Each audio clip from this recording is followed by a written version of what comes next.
Oh, mon Dieu, he said, raising his fine eyes to D'Artagnan, moist with tears, the Count has left Paris without seeing me. He left 4 days ago, said D'Artagnan, but this letter seems to intimate that he is about to incur danger, perhaps death. He incurred danger of death. No, be not anxious, he is travelling on business, and will return ere long. I hope you have no repugnance to accept me as your guardian in the interim. Oh, no, Monsieur d'Artagnan, said Raoul, you are such a brave gentleman, and the Comte de Lauffre has so much affection for you, and, egad, love me too. I will not torment you much, but only on condition that you become a Frondist, my young friend, and a hearty Frondist, too. But can I continue to visit Madame de Chevreuse? I should say you could, and the co-tutor, and Madame de Longueville, and if the worthy Broussel were there, whom you so stupidly helped arrest. I should tell you to excuse yourself to him at once and kiss him on both cheeks. Well, sir, I will obey you, although I do not understand you. It is unnecessary for you to understand. Hold, continued D'Artagnan, turning toward the door, which had just opened. Here is Monsieur du Vallon, who comes with his coat torn.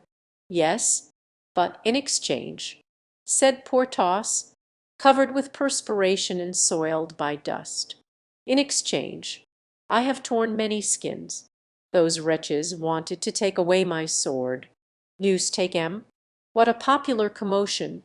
Continued the giant, in his quiet manner, but I knocked down more than 20 with the hilt of Blizzard. A draught of wine, D'Artagnan. Oh, I'll answer for you, said the Gascon, filling Porthos's glass to the brim. But when you have drunk, give me your opinion. Upon what? Asked Porthos. Look here, resumed D'Artagnan. Here is Monsieur de Bragelonne, who determined at all risks to aid the arrest of Broussel, and whom I had great difficulty to prevent defending Monsieur de Comminges. The devil, said Porthos and his guardian. What would he have said to that? Do you hear? Interrupted D'Artagnan. Become a Frondist. My friend, belong to the Fronde, and remember that I fill the Count's place in everything. And he jingled his money. Will you come? Said he to Porthos. Where? Asked Porthos, filling a second glass of wine. To present our respects to the cardinal. Porthos swallowed the second glass with the same grace with which he had imbibed the first, took his beaver, and followed D'Artagnan. As for Raoul, he remained bewildered with what he had seen, having been forbidden by D'Artagnan to leave the room until the tumult was over. Chapter XLV.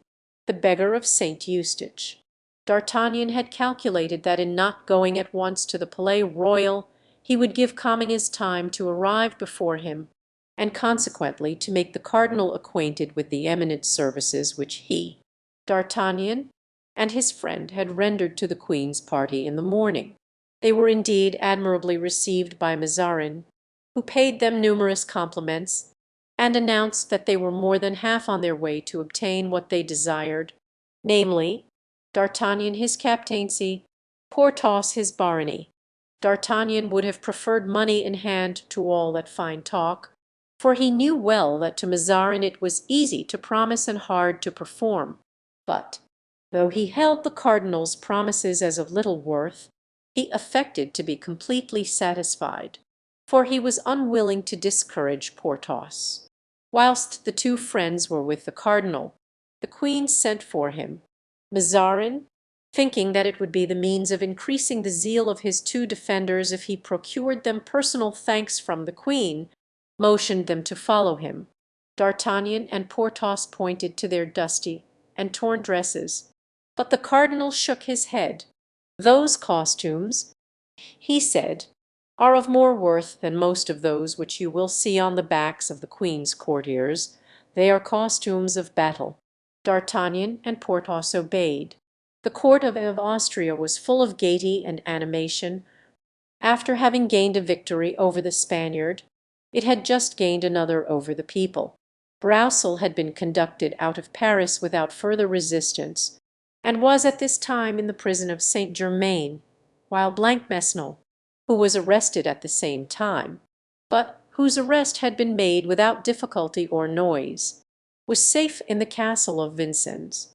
Comminges was near the queen, who was questioning him upon the details of his expedition, and every one was listening to his account, when D'Artagnan and Porthos were perceived at the door, behind the cardinal. "Ah, madame," said Comminges, hastening to D'Artagnan, "here is one who can tell you better than myself, for he was my protector. Without him I should probably, at this moment, be a dead fish in the nets at St. Cloud, for it was a question of nothing less than throwing me into the river. Speak, D'Artagnan, speak." D'Artagnan had been 100 times in the same room with the queen since he had become lieutenant of the musketeers, but her majesty had never once spoken to him. "Well, sir," at last said Anne of Austria, "you are silent, after rendering such a service." "Madame," replied D'Artagnan, "I have naught to say, save that my life is ever at your majesty's service, and that I shall only be happy the day I lose it for you."